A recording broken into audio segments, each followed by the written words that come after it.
네, 미국이 니콜라스 마두로 베네수엘라 대통령을 전격 체포한 가운데 도널드 트럼프 대통령이 기자회견을 열었습니다. 미국은 마두로 대통령 부부를 마약 테러 공모 등의 혐의로 미국에서 처벌하겠다고 예고했는데요. 조금 전 현장 직접 보시겠습니다. Late last night and early today, at my direction, the United States Armed Forces conducted an extraordinary military operation in the capital of Venezuela. Overwhelming American military power, air, land, and sea, was used to launch a spectacular assault. And it was an assault like people have not seen since World War II. It was a force against a heavily fortified military fortress in the heart of Caracas to bring outlaw dictator Nicolas Maduro to justice. This was one of the most stunning, effective, and powerful displays of American military might and competence in American history. And if you think about it, we've done some other good ones like the attack on Soleimani, the attack on al-Baghdadi, and the obliteration and decimation of the Iran nuclear sites just recently in an operation known as Midnight Hammer. All perfectly executed and done. No nation in the world could achieve what America achieved yesterday, or frankly, in just a short period of time. All Venezuelan military capacities were rendered powerless as the men and women of our military, working with U.S. law enforcement, successfully captured Maduro in the dead of night. It was dark. The lights of Caracas were largely turned off due to a certain expertise that we have. It was dark and it was deadly. But captured along with his wife, Celia Flores, both of whom now face American justice. Maduro and Flores have been indicted in the Southern District of New York, it's Jay Clayton, for their campaign of deadly narco-terrorism against the United States and its citizens.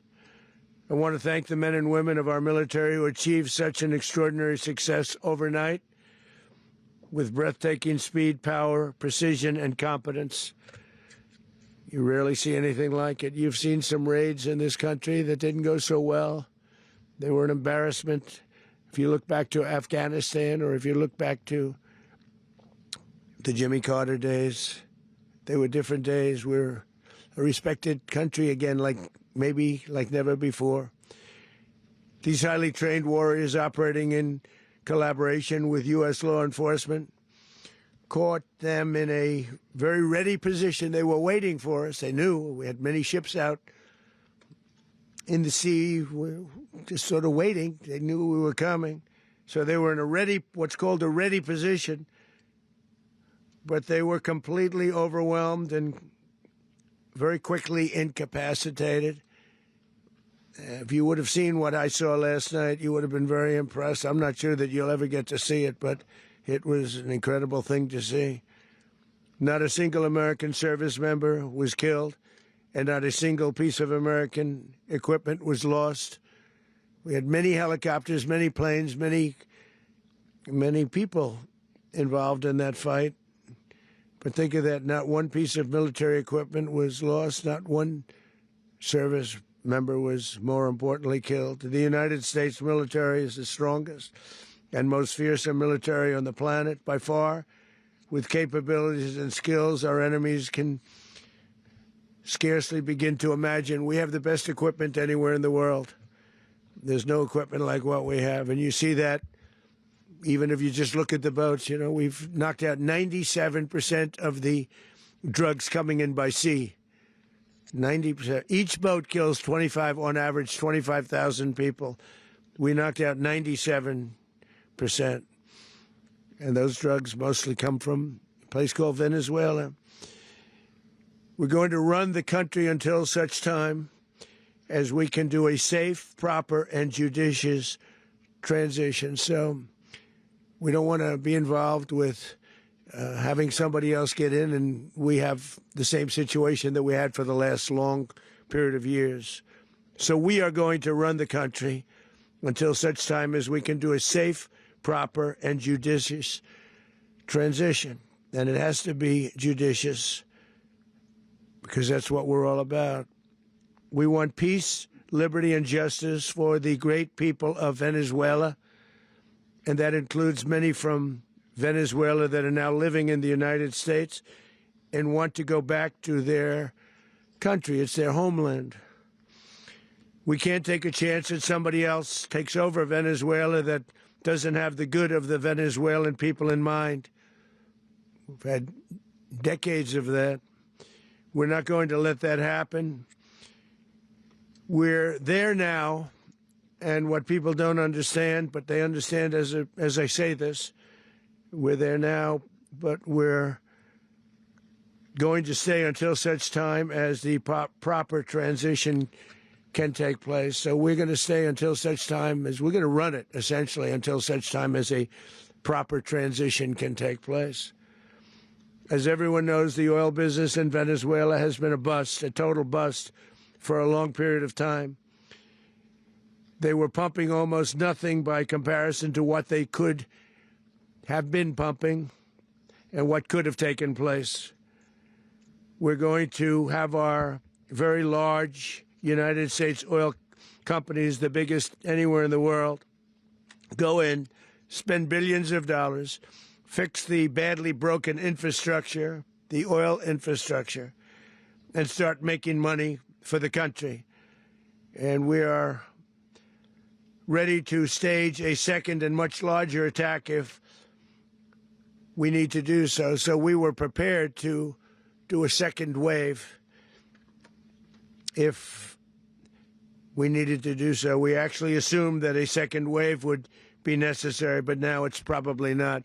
The first wave, if you'd like to call it that, the first attack was so successful, we probably don't have to do a second, but we're prepared to do a second wave, a much bigger wave, actually. This was pinpoint, but we have a much bigger wave that probably won't have to do. This partnership of Venezuela with the United States of America, a country that everybody wants to be involved with because of what we were able to do and accomplish, will make the people of Venezuela rich, independent, and safe. And it will also make the many, many people from Venezuela that are living in the United States extremely happy. They suffered. They suffered. So much was taken from them. They're not going to suffer anymore. The illegitimate dictator Maduro was the kingpin of a vast criminal network responsible for trafficking colossal amounts of deadly and illicit drugs into the United States. As alleged in the indictment, he personally oversaw the vicious cartel known as Cartel de las Solas, which flooded our nation with lethal poison, responsible for the deaths of countless Americans, the many, many Americans. Hundreds of thousands over the years of Americans died because of him. Maduro and his wife will soon face the full might of American justice and stand trial on American soil. Right now, they're on a ship they'll be heading to, ultimately, New York, and then a decision will be made, I assume, between New York and Miami or Florida. But we have people where the overwhelming evidence of their crimes will be presented in a court of law. And I've seen it. I've seen what we have. It's both horrible and breathtaking that something like this could have been allowed to take place. For many years after his term as president of Venezuela expired, Maduro remained in power and waged a ceaseless campaign of violence, terror, and subversion against the United States of America, threatening not only our people, but the stability of the entire region. And you all saw it. In addition to trafficking gigantic amounts of illegal drugs that inflicted untold suffering and human destruction all over the country, all over in particular the United States, Maduro sent savage and murderous gangs, including the bloodthirsty prison gang, Tren de Aragua, to terrorize American communities nationwide. And he did indeed. They were in Colorado. They took over apartment complexes. They cut the fingers off people if they called police. They were brutal, but they're not so brutal now.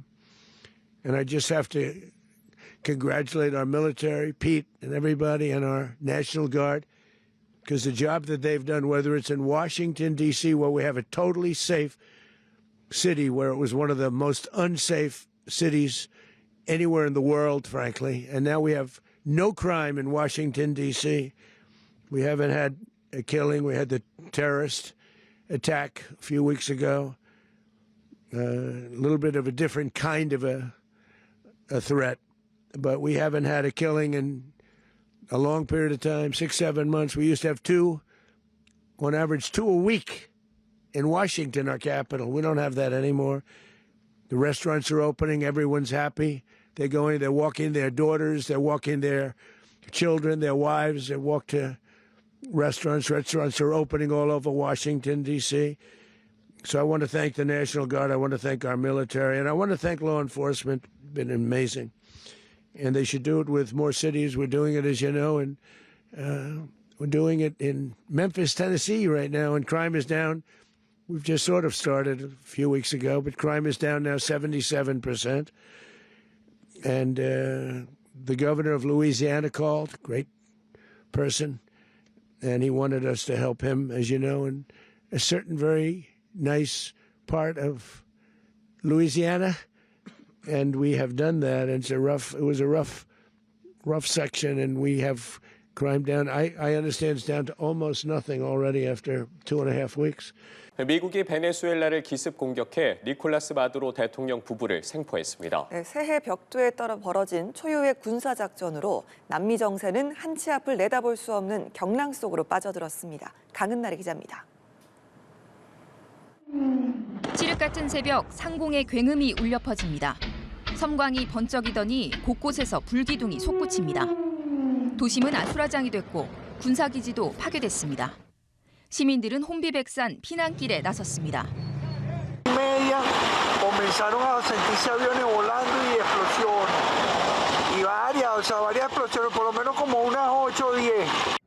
미군이 현지 시간 오전 1시 베네수엘라의 수도 카라카스에서 항공기 150여 대를 동원한 확고한 결의 작전을 전개했습니다. 작전에 투입된 미 육군 최정예 델타포스는 관절을 급습해 마두로 대통령 부부의 신병을 확보한 뒤 헬기로 압송했습니다. 결박된 상태로 16시간 동안 이동해 뉴욕 공군기지에 도착한 이들은 구금시설로 넘겨졌습니다. 미 법무부는 마약 테러 공모 등 혐의로 이미 기소된 마두로 대통령 부부를 조만간 법정에 세울 방침입니다. 베네수엘라 정부는 즉시 성명을 내고 미국을 강력 규탄했습니다. 동시에 국가 비상사태를 선포하고 전군에 총동원령을 내리는 한편 미국의 마두로 대통령 부부의 생존 증거를 즉각 내놓을 것을 요구했습니다. Exigimos la inmediata liberación del presidente Nicolás Maduro y de su esposa Cilia Flores.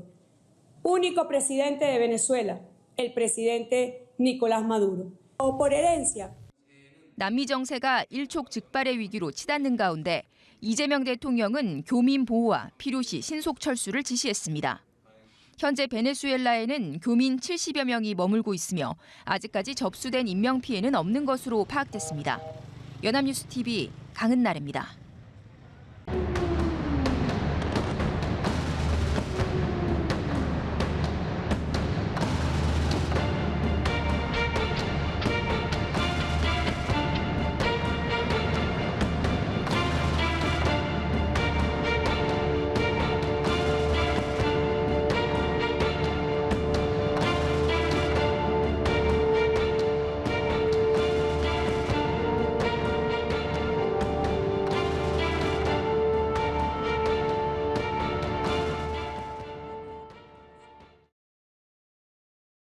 미군 특수부대의 전격적인 작전으로 체포된 니콜라스 마두로 베네수엘라 대통령이 뉴욕에 도착해 여유만만한 모습을 보였습니다. 백악관이 소셜미디어에 범죄자가 걸어갔다라는 제목으로 공개한 영상에는 미 연방 마약 단속국 뉴욕 지부에서 요원들에게 이끌려가는 마두로의 모습이 담겼습니다. 이 영상 속 마두로는 다리를 절뚝이는 등 움직임이 다소 불편해 보였지만 취재진을 향해 스페인어와 영어로 좋은 밤이다, 새해 복 많이 받아라 라며 인사를 건네며 여유로운 태도를 유지했습니다. 마두로 대통령 부부는 브루클린의 메트로폴리탄 구치소에 입감됐습니다. 한편 미국의 베네수엘라 공격으로 군인과 민간인을 포함해 최소 40명이 사망했다고 뉴욕타임스가 익명의 베네수엘라 당국자를 인용해 보도했습니다. 현지 시간 3일 미군은 니콜라스 마두로 대통령 부부의 신병을 확보하며 베네수엘라 군사기지인 푸에르타 티우나와 카라카스 공군 기지 등을 공습했습니다. 이 과정에서 카라카스 공항 인근 저소득층 아파트도 공격받았습니다. 이반힐 베네수엘라 외교부 장관은 민간 기반 시설 파괴는 국제 인도주의법 위반이라고 비판했습니다. 앞서 도널드 트럼프 미 대통령은 이번 작전에서 미군 사망자는 없으나 마두로 대통령을 경호하던 쿠바인 다수가 사망했다고 언급했습니다.